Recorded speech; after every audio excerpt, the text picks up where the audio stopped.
I don't, for what it's worth. Is it amino acid? Interestingly, Right, many of these. how would you... So it was very through a different... My name is Matt Caberline, and welcome to the Optispan podcast.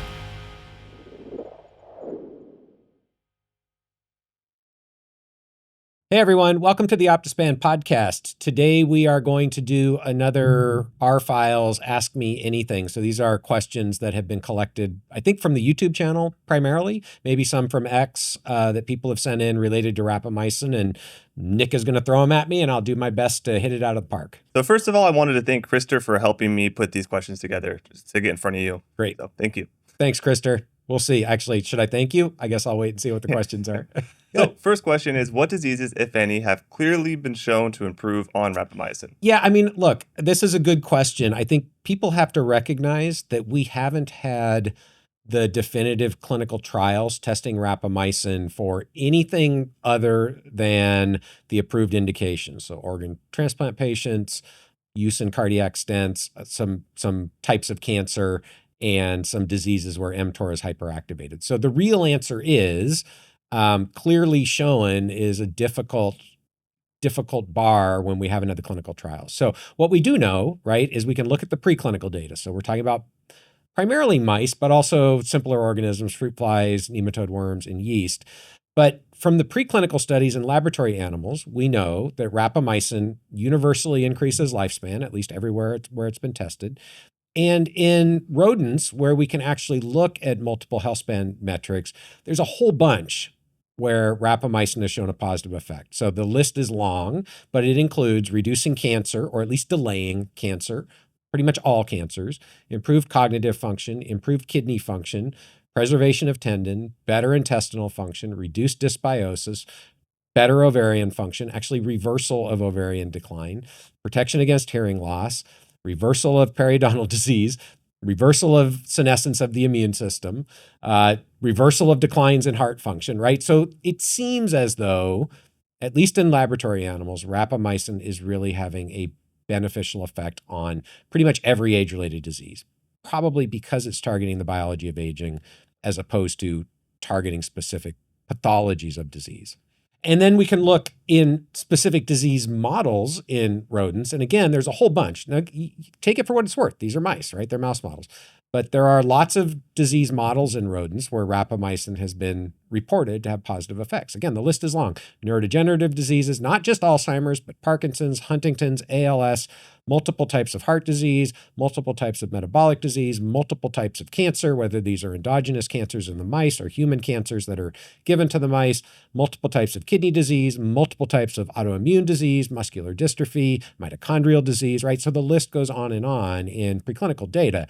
The frustration is rapamycin has not been tested in people for the vast majority of these conditions. So it very well might have positive effects, but we don't know because nobody stepped up and done the clinical trial. Do you think that's going to happen in the near future? No. No? I mean, again, it's hard to have a lot of faith that those trials are going to happen because the evidence has been overwhelming for so long that they should, and nobody's done it. I think where we might start to see some of these things happen are in companion animals, right? So pet dogs, pet cats. Of course, people are probably aware we're doing the test of rapamycin in aging dogs as part of the Dog Aging Project. There was a study, I don't think it ever got published. There was a study being done, I think it was at the University of Tennessee, on hemangiosarcoma of the spleen in dogs. In talking to the scientists involved in that study, they said the results were looking very, very positive, but I don't think that was ever published. There was a published trial from the Canine Oncologist Trial Consortium on osteosarcoma in dogs where rapamycin did not seem to show a benefit. Didn't show any detriment, didn't seem to show a benefit. And then there's the recent work from TriviumVet with their veterinary formulation of rapamycin showing pretty compelling evidence for improvements in a specific type of heart disease, hypertrophic cardiomyopathy in cats. Again, anecdotal data in people for hypertrophic cardiomyopathy benefits from rapamycin. And then there's the human data, right? So this is where it gets kind of frustrating because what we know is that rapamycin is effective in organ transplant patients at preventing organ rejection. It's used in cardiac stents to prevent restenosis. There are diseases where, because of mutations, people have constitutive hyperactivation of mTOR. Tuberous sclerosis is probably the classic example. Rapamycin is beneficial there. That makes sense. Rapamycin is an mTOR inhibitor. Tuberous sclerosis is a disease of mTOR hyperactivation. Many different types of cancer where rapamycin has been studied. It doesn't seem to be the case in people that rapamycin is a universal therapeutic for existing cancers, right? There are certain types of cancers where rapamycin seems to be effective as a therapeutic. Bunch of case reports for, I mean, again, if you go look at PubMed, which is the database of scientific literature, you can find a case report where rapamycin had a benefit for, probably 4 or 5 dozen different conditions, multiple types of autoimmune, inflammatory disorders, multiple types of heart disease, so hypertrophic cardiomyopathy, I mentioned. Some evidence that rapamycin can have a beneficial effect on skin aging, skin senescence. Some evidence, this is sort of intriguing, for chronic pain and depression in combination maybe with ketamine. So there's all sorts of different types of conditions where there's evidence that rapamycin can help, at least for some people, but we just aren't getting the large clinical trials we would want to know for sure. And then, of course, there's the off-label use of rapamycin in people where I think we're starting to get some anecdotal evidence for potentially some benefits. Is there a disease or subset of people who have a hypoactivation of mTOR? Or would that be... Yeah, that's a good question. So I think I don't know of a genetic mutation in mTOR itself or in a direct regulator of mTOR that leads to hypoactivation of mTOR. They might exist, but you could certainly classify things like the growth hormone receptor mutants, the little people who have dwarfism, because mTOR is in that pathway downstream of growth hormone and IGF-1 as being a hypo-mTOR condition. And interestingly, those people seem to be protected against multiple types of age-related disease. So consistent with the idea that turning down mTOR constitutively, now they have lower growth signaling through development, so it may be a little bit different beast, but they do seem to be protected. So it's consistent with the idea that turning down mTOR can have beneficial effects on multiple age-related diseases in people. All right, so got it. So next question, do we have any lifespan benefits of rapamycin in monkeys? Yeah, actually, finally, we have some evidence. So Adam Salmon from University of Texas Health San Antonio showed data at the American Aging Association meeting that I just came back from a couple of weeks ago on marmosets, which are a non-human primate. The marmosets live about 10 or 15 years, so a short-lived non-human primate where they'd been giving rapamycin to these marmosets for many years and saw a significant and fairly robust increase in lifespan. So I think now with confidence, we can say rapamycin increases lifespan in at least one non-human primate, and that should give people who've been skeptical about the possibility that rapamycin can modulate biological aging in humans a bit more confidence, because obviously non-human primates are much, much closer to humans than rodents are. So would marmosets even be ranked above dogs in terms of... Yeah, I think in terms of the confidence that the biology will translate to humans, yeah, I think you would rank them above dogs. Where dogs are a little bit different, at least companion dogs share the human environment, right? The marmosets in captivity are obviously not sharing the human environment. Makes sense. So third question, we know that rapamycin decreases lipid and protein synthesis and could also impact glucose metabolism. Would it therefore make any sense to try to be more strict about diet, especially on the day a person takes rapamycin? What will our biomarkers look like if we, for example, overconsume foods during rapamycin days? If we, for example, overconsume carbs, would that lead to extra high glucose levels, including a longer time in our blood? It would be very interesting to get some data around how different macronutrients impact biomarkers during the first day of rapamycin. Yeah. So first of all, I agree. It would be really interesting to have that data. I wish we did. So I'll tell you the way I think about it. I do not try to change the quality or composition of my diet on the day that I take rapamycin. I just think we don't know enough about the interactions.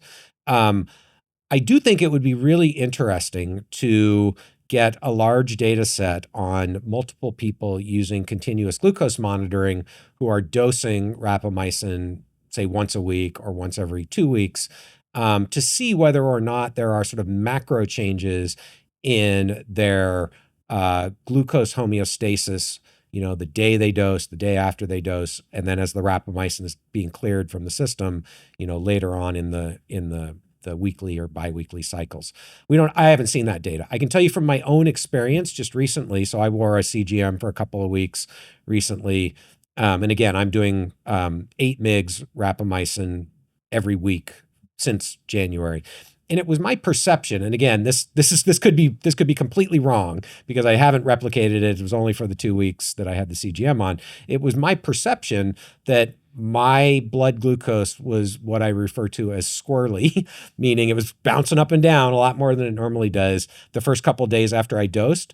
And then by about the 3rd day, it settled down into this nice, what I would consider more normal glucose profile for me. So to me, that's intriguing, and it wouldn't be shocking if that was real, but I'm just not super confident that it's real at this point. So I just don't think we know enough to really make recommendations on how we would want to change our diet, on the days that you dose rapamycin versus not. My advice would be just eat a high quality diet all the time and don't worry about the day you take rapamycin. Yeah. And I've seen your diet, and it's relatively lower in carbs and it's pretty healthy. I can imagine that sort of squirreliness with the standard American diet. I assume it would be a lot worse. Yeah, again, I think we would just want to know the data. It'd be super interesting. Yeah.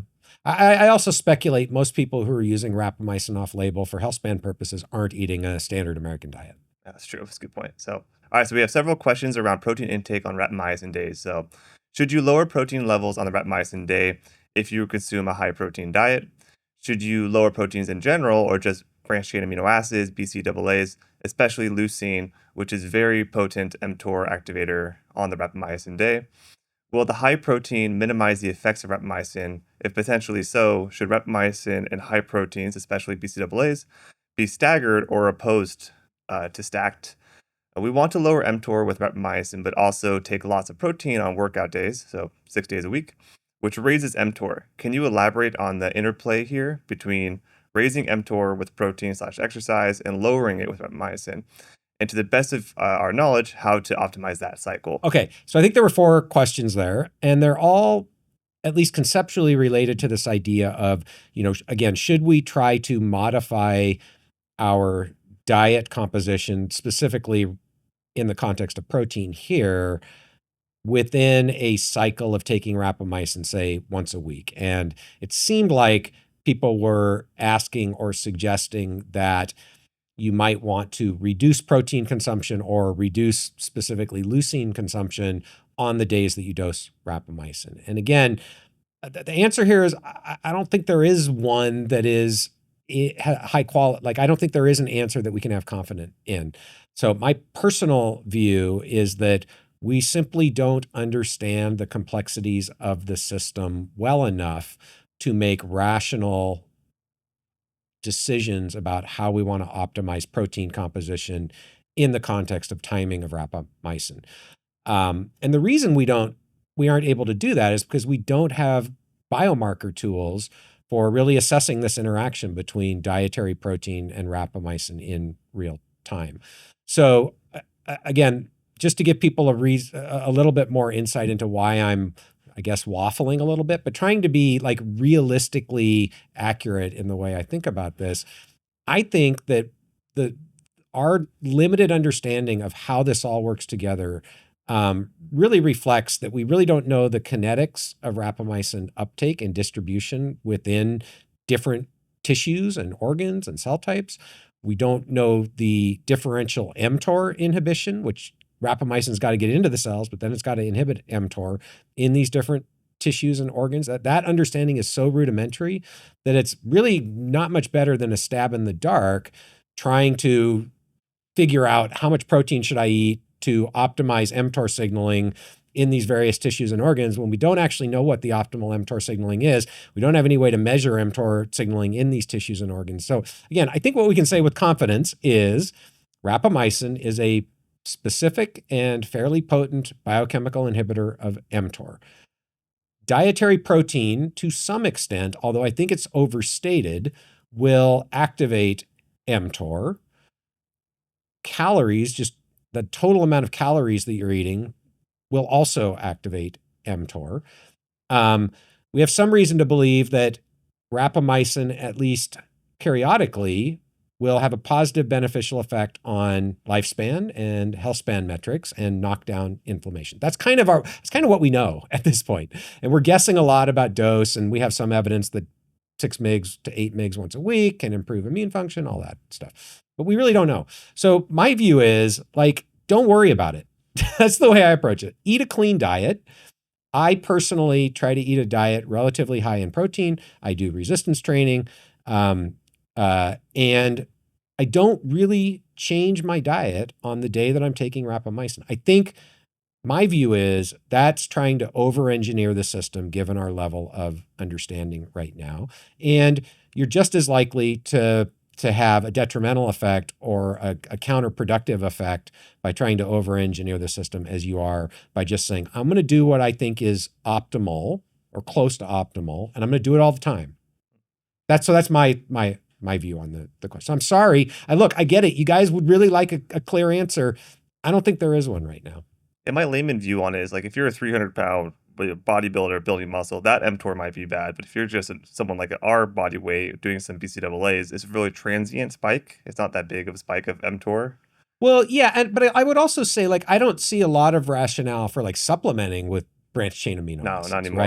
Right? Again, I do think it is worth thinking about, if whether you're actively trying to build muscle versus just trying to maintain lean muscle mass. So I could see an argument where if you were actively trying to build muscle, you might want to even increase protein further. I certainly wouldn't eat a low protein diet the day that I'm taking rapamycin, though, if I was trying to build muscle. But even there, I think we don't really know. If anything, if it was me, if I decided I wanted to go on a bulking cycle, I wanted to, like, gain a lot of lean mass, I probably would just stop taking rapamycin while I was doing that. Take the 6 months to gain muscle mass and then do another cycle of rapamycin. Again, I don't have any evidence that 6 mgs or 8 mgs a week is going to impair the ability to gain muscle. It doesn't seem to impair the ability to maintain muscle. But if gaining muscle was the goal, all things being equal, I probably would back off the rapamycin for that period of time. All right. Well, so number 5, does it matter if I exercise a few hours before taking rapamycin? Say I exercise at 9 or 10 a.m. and then I take rapamycin at 1 p.m. Yeah. So this, again, sort of falls in that same category where personally, I think that's trying to over-engineer the systems. I don't really worry about that. I've also said previously that I'm not super regimented in my workouts, and I work out whenever I can. I guess the one thing I would say is, for cardio, I don't think there's any reason to think it would make a difference. If the goal is to bulk up, then yeah, you might want to not do the heavy resistance training on the day that you take rapamycin or the day after. That's still speculative, though, because there's no data suggesting that it's actually going to impair your ability to build muscle. It's just a supposition, given that we know that mTOR activation is necessary to build muscle. Okay, so number 6, what are thoughts on the rebound/overshooting of mTOR after rapamycin? Yeah, so I don't know of any data to suggest that this is a problem or that it even really happens. So I think what the question is referring to is the idea that if you take rapamycin, you're going to inhibit mTOR, and then when you stop taking it, it's not just that mTOR is going to come back to sort of normal levels, but you're going to get this hyperactivation. I don't actually know of any data to suggest that happens, but there is some evidence in the context of fasting that this happens. So, if you fast and then you re-eat, but you make up for the calories that you were fasted, that can lead to kidney damage, at least in rats. This is pretty well established. It's a pretty well established phenomenon, at least in certain strains of rats, that if you fast them, they will lose body weight. And then if you give them access to food, they will overeat. And that overeating will actually cause kidney pathology. So I know there's evidence for that in the context of fasting, but I think that requires the overeating, right? And so I think, and I don't know of any evidence that people taking rapamycin when they stop overeat. So I don't think there's any real reason that I've seen to be concerned about this. Doesn't mean it doesn't happen, but I haven't seen anything to suggest that it's an issue. Could you test it in yourself at the end of this current cycle? Would that be worth trying? Well, you need to have a way to measure mTOR, and you need to be able to measure it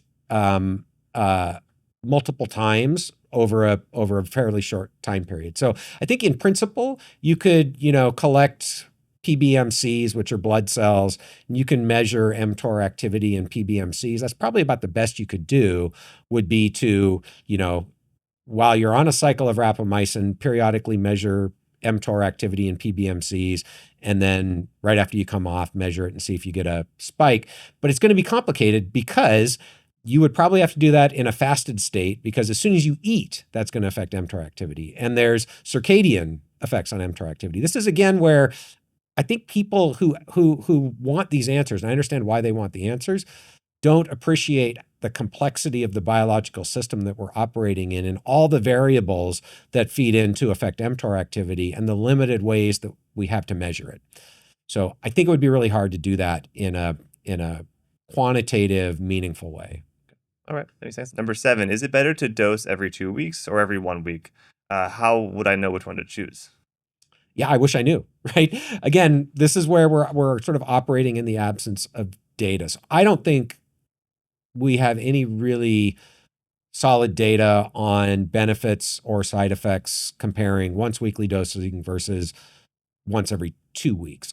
If we assume that you're going to double the actual dose that you're taking. So in other words, if you're doing once weekly 6 mgs once a week, but you want to go to once every other week, you're going to do 12 mgs, but you're only going to do that every 2 weeks. If we make that assumption, you're doubling the dose, then I think with confidence, we can say you will get a higher peak, right? 2 hours, say, after dosing, because you're taking 12 mgs instead of 6 mgs. And you'll have a longer period where you are kind of below the detection level of the assay. So we can essentially think of it as 0, even if it's not truly 0. Now, is that good? Is that bad? Does it matter? I think we don't know. You could speculate, and I think it's reasonable to speculate, that if you get the higher peaks, you're more likely to get rapamycin delivery to tissues and organs that don't preferentially take it up. So let's just say, for example, the brain, because I think there's pretty good reason to believe that rapamycin isn't particularly good at crossing the blood-brain barrier. So if you take 6 mgs, maybe you get no rapamycin into the brain, right? I have no evidence that's true. Don't quote me on that. I'm just speculating. But if you took 12 mgs, maybe you would get some rapamycin to the brain. I think that's reasonable to speculate. I wish we had better data, but I just don't think we do at this point. And I will say, so actually my last dose, so I've been doing once weekly since January. My last dose, I decided to double up and take 2 weeks between. So I took 16 mgs. What is today? Thursday, Friday, almost 2 weeks ago. And I didn't dose last week. So I didn't notice any difference. I don't know. Yeah, this isn't a direct comparison, but I remember like in the earlier days of people taking anabolic steroids, you might do 600 milligrams test once a week. And then back 10 years ago when I did it, it was more like 300 twice, just an example dose. Yeah. And now they're talking more about doing like 200 3 times spread out, so you don't get that huge peak, which you get like increased side effects of like gyno or acne or whatever it might be. Yeah. And again, I don't know that literature, or that even, I assume there's scientific literature. I know a lot of it is just people, sharing their stories, right? I don't know that topic well.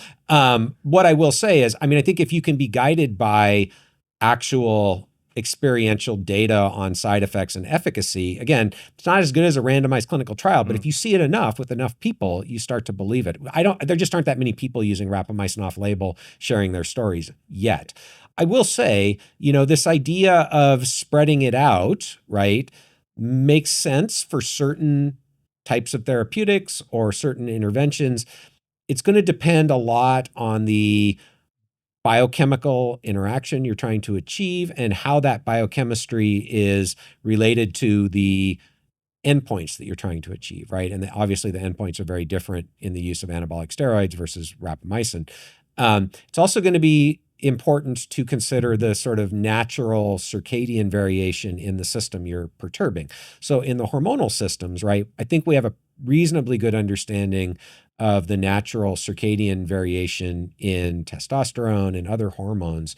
So I think you can make a little bit more of a rational guess about, again, if your goal is really to maximize the anabolic effects, the timing of the dosing that would be expected to have those effects. While minimizing the side effects. Right, while minimizing the side effects. More people on it, but I sort of shared that story hoping that you have this underground community of people taking this drug, whether morals aside, and they were able to over time to sort of optimize how they take it. And I'm hoping the same thing happens with Yeah. rapamycin. Although I guess the question I would have is, have they? Like, have they actually optimized? I don't know. True. Yeah. I guess you could use side effects as sort of a metric of whether or not Right. it's gotten better. But Right. all right. So number 8, is there any evidence of tachyphylaxis and or tolerance to rapamycin over time? And if so, would varying the dosage and or frequency mitigate this from occurring? Yeah, that's an interesting question. I don't know of any evidence that you develop sort of resistance to rapamycin, right? So the idea would be that maybe if you were dosing rapamycin daily, for example, over a period of months or years at the same dose, you would get less mTOR inhibition from a biochemical perspective. I don't know of any evidence to support that. It wouldn't shock me, maybe not at the level of mTOR inhibition, but at the level of the whole network, like all of the downstream effects, if there is some sort of feedback that leads to less effective, say, upregulation of autophagy or changes in fat metabolism, things like that. So certainly possible.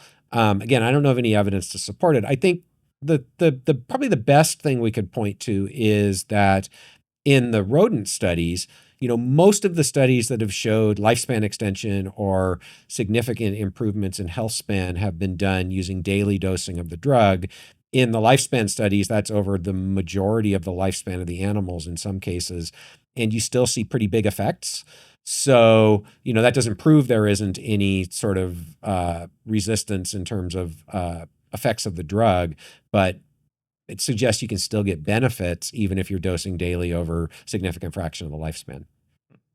Next question. How low is, quote, low blood sirolimus levels before the next dose of weekly rapamycin? What should we target for the trough levels of blood sirolimus testing? So I think probably the best guess here is that the trough level should be below the detection limit of the assay, which is for the LabCorp sirolimus blood test, 1 nanogram per mil. And again, we don't have a ton of data, but I think the best guess is you probably want to be below that level for a few days in your, weekly or biweekly dosing schedule. So, I think at 8 mgs once a week in my own blood work, I was down below the detection limit of the assay, I think by day 3. So I was spending at least half the week below 1 nanogram per mil. It is important to appreciate just because you're below 1 nanogram per mil in blood doesn't mean it's 0. It just means it's below what the assay can detect. And it also doesn't mean that you have no mTOR inhibition in cells and tissues, because what we're measuring are the blood levels. So that's why I say, you probably want to be at that level for a couple of days before you take your next dose. But that's all guesswork. It's all speculative. That makes the assumption even that weekly dosing is better than daily dosing, which again, we don't know with 100% certainty. Okay, so next question for you is there any evidence that rapamycin affects bone loss in any way, positively or negatively? Yeah, there's no data that I'm aware of in humans.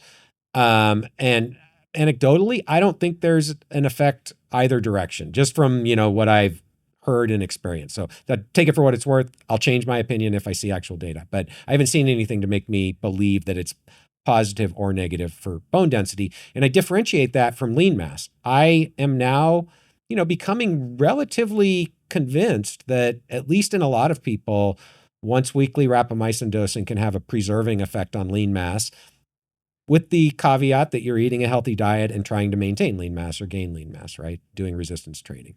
So maybe rapamycin would preserve bone in the long run. I just don't think we have enough data. I think we'll start to get data. So there should be data coming out in the next few months from the Pearl clinical trial, which I believe had DEXA measurements on people taking rapamycin. So we hopefully from that data, I haven't seen the data, so I don't know what it says. Hopefully from that data, we might get some information about bone density. We'll definitely get information about lean mass. Okay, so having said that, in mice, we know that rapamycin promotes regrowth of bone around the teeth. So that was work that John did in the context of periodontal disease, in the oral cavity. And then I'd say the other studies that I've seen are a bit mixed. Some of them show no effect. Some of them show a positive effect on bone density. And those are at doses that improve lifespan and health span metrics. I have no doubt that if you pushed it hard enough, if you just injected the mice with bucket loads of rapamycin that you could have a negative impact on bone density and a bunch of other stuff. But I think in the reasonable sort of dosing range, I haven't seen anything that is worrisome. And again, in mice, in the context of aging, I would say that there's reason to be optimistic it can have positive effects. Do you have a guess on what the mechanism would be? Like such a high dose in a mice of rapamycin, leading Oh, to why it would impair? yeah. Yeah, well, so again, we know that you need mTOR for like normal functioning of almost every cell type. So the cell types that are important for depositing new bone, if you impair their function so much that they can't deposit new bone, you're going to see a net loss of bone. Oh, okay. All right, thank you. So next question: how would we compare the evidence we have for SGLT2 inhibitors with mTOR inhibitors? Considering the fact that outside the results of ITP for both, we have large clinical trials showing benefits for kidney and heart, etc. For the former, which case is stronger for use in humans? And this Yeah. is Yeah. So, I mean, I'd say that the cases are different. The evidence is different, right? So again, in mice, we know that the SGLT2 inhibitors, so canagliflozin specifically, increases lifespan in male, but not female mice. That's from the interventions testing program. That's been seen a couple times now in the ITP, whereas rapamycin has larger effects on lifespan, and it increases lifespan in both males and females. And we don't understand that sex-specific effect of the SGLT2 inhibitors. So if we just look at the mouse data, pretty clear that rapamycin is better, both in terms of magnitude of effect and in terms of affecting both males and females positively.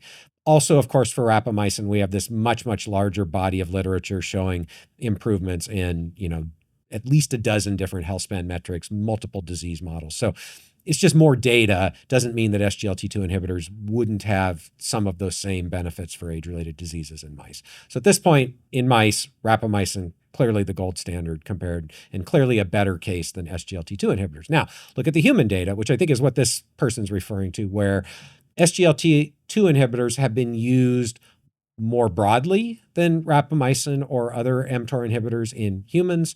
So I think that data in humans all comes from trials that were either in people who have metabolic disease or specific disease-focused trials. In other words, I don't think there's data in people who don't have a pre-existing disease that SGLT2 inhibitors are protective, right? So it might be the case that the protection that's been seen to date in people is because you are targeting the underlying metabolic dysfunction that is driving the disease, as opposed to really targeting the biology of aging. I think we don't know. And in the recent study where the comparison was done for prescription medications used in the UK Biobank, we did an episode on this not too long ago. Those people were all compared to health-matched individuals. So that's going to be almost exclusively people with diabetes, and SGLT2 inhibitors showed a positive effect on all-cause mortality in that context, or at least a correlative association. So again, I would speculate that in humans, SGLT2 inhibitors clearly have metabolic benefits in people who are metabolically challenged. So prediabetes, diabetes, high visceral adipose, things like that. Whether SGLT2 inhibitors are going to have a positive impact in people who are not metabolically challenged, I think is still an open question. And so it's more speculative, but maybe reducing metabolic dyshomeostasis with SGLT2 inhibitors will have follow-on benefits in humans for better organ tissue function, reduced inflammation, things like that. So now we have to compare that to rapamycin, much less data, as we keep lamenting over and over on the podcast. And again, speculative, but I think rapamycin we would expect to be more broadly protective against hypertrophy and inflammation than SGLT2 inhibitors, just given the mechanism of action of rapamycin as a specific inhibitor of mTOR. And so I would say right now, the potential upside from rapamycin for lifespan and, broadly speaking, health span metrics is greater for rapamycin than it is for SGLT2 inhibitors. And then in terms of side effects, I think it's interesting, right? So most people would think of rapamycin as a riskier drug than SGLT2 inhibitors. That's, again, primarily based on the organ transplant data. My impression from what we've seen in people using rapamycin off-label is I would say the risk from SGLT2 inhibitors might actually be a little bit higher in terms of the risk of urinary tract infections. It might actually be the case that the risk of infection on SGLT2 inhibitors is a little bit higher than the risk of infection from off-label use of rapamycin. But again, I don't have good quality data. That's just my guess right now, that the side effect profile might actually be a little bit worse for SGLT2 inhibitors, but we really don't know. So I've always long answer to a question to say we really don't know the answer.